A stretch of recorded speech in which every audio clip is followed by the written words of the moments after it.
So Jon, now the next part we're going to look at is the broadcast to podcast side. And I like this a lot. I mean, my entire background has been in the digital side. I started in like mobile rich media and moved into audio through podcasting.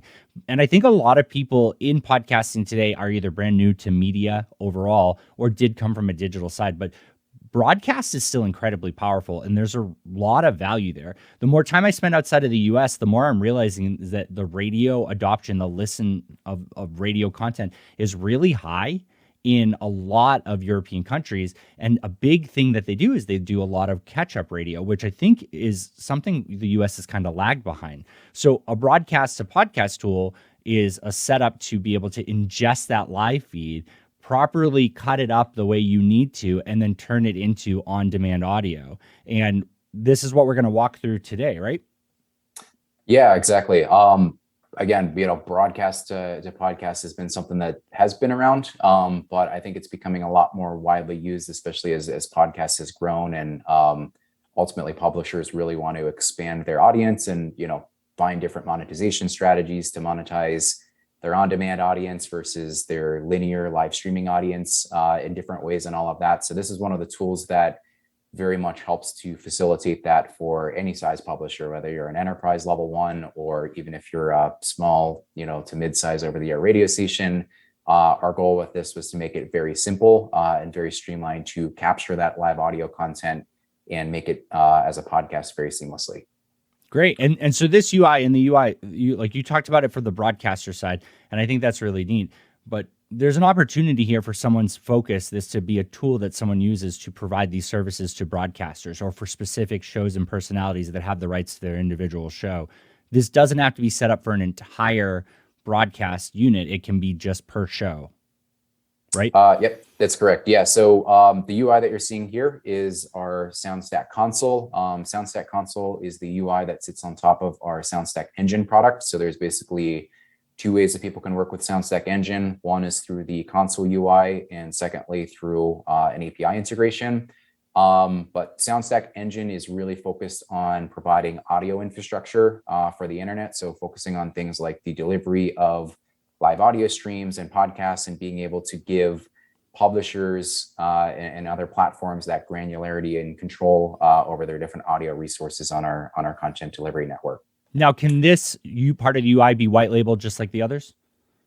It can. We don't have anybody white labeling this part yet, but yeah, it's something that we'll use our exact role-based access control system, and we can do spin up an instance of the console UI as well. That's good to know. I mean, but the reality here is this is very much a behind-the-scenes tool. This is what gets that data in and then pushes it out to your podcaster and distribution tool, to the monetization tool, more than a place where most people live in actively. Yep, no, absolutely. And I mean, a big reason why we ultimately built SoundStack engine is to remove a lot of that manual configuration, particularly on live streaming and all of that. So it was very much built for ourselves. So somebody's not, editing configs and using, things like Terraform and all of that to manage our infrastructure. So we wanted to make it very simple, but then ultimately afford that functionality directly to publishers. So you can manage things like your audio ingests directly through an interface, very similar to how you can manage Amazon, AWS resources through an interface as well. You could do that for audio here, and really kind of pick and choose how your audio infrastructure is set up. And one of those pieces is ultimately Splice, which is our broadcast to podcast tool. So if I'm going into Splice here, this is an example of a Splice setup. So what this is doing right now is it is pulling from a live streaming source. So if you think about an ingest for live streaming, an ingest is basically an entry point that an encoder, which typically sits at a radio studio, is pushing content into a network. And most of our customers, particularly on the enterprise side, are pushing multiple encoders. It's multiple locations for things like redundancy. So that's why you see things like, the ability to choose a backup source if you wanted. And once that content comes into our network as a live stream, so there's basically audio and metadata that makes it into our network, we can set up things like capture rules on top of that. So the two types of capture rules that we support are time-based ones. So you could do start and stop if you would like. If you want to do metadata, which is our preferred because it's ultimately the most precise, you can do that, or you could do a metadata trigger and then have a fixed duration for how you want to have the recording start. But basically what happens with this is the encoder or the automation system or somebody in the studio would ultimately sit there and send a metadata update saying, hey, we're going to start the show here. This is fully configurable. So you could put, basically whatever you want in there to actually match. They would send a metadata update. We'd start recording the beginning of the podcast and then ultimately end it based on another metadata update at the end of it. And that basically does the segmentation of that live audio stream. And again, if there's redundancy configured, you can pick and choose just ultimately with the nature of the internet. There's different things like routing issues, or different ISPs have issues with uploading content to our network sometimes and all of that. So really you can focus on making sure that content doesn't go away and you're getting the most reliable and most clear version of that podcast as well. And there's a lot of tools out there for consumers even or mid-level that allow you to record something and rebroadcast it, right? Like Restream and some other tools out there, and they allow you to set a destination. That's what you're talking about with the encoder and how you guys capture it, right? There's the tool that these broadcasters use, that these video producers use, that everybody uses when they're trying to send out that signal. One of the destinations can be SoundStack. And from that, SoundStack looks at the metadata, looks at the time frame that it was received, and is able to cut it up. Yep, exactly. So once it's done through the capture rules, basically segmenting that file as an on-demand audio file, then the next step is ultimately shipping it to a destination. And this is ultimately done all automatically. So the 3 different destinations that we support today is AWS S3, which is just Amazon Web Services S3 bucket. A good use case of that is once the files actually make it into S3, you can do a lot of different things on it, like trigger other workflows, or even just save it as a backup for archival purposes and whatnot.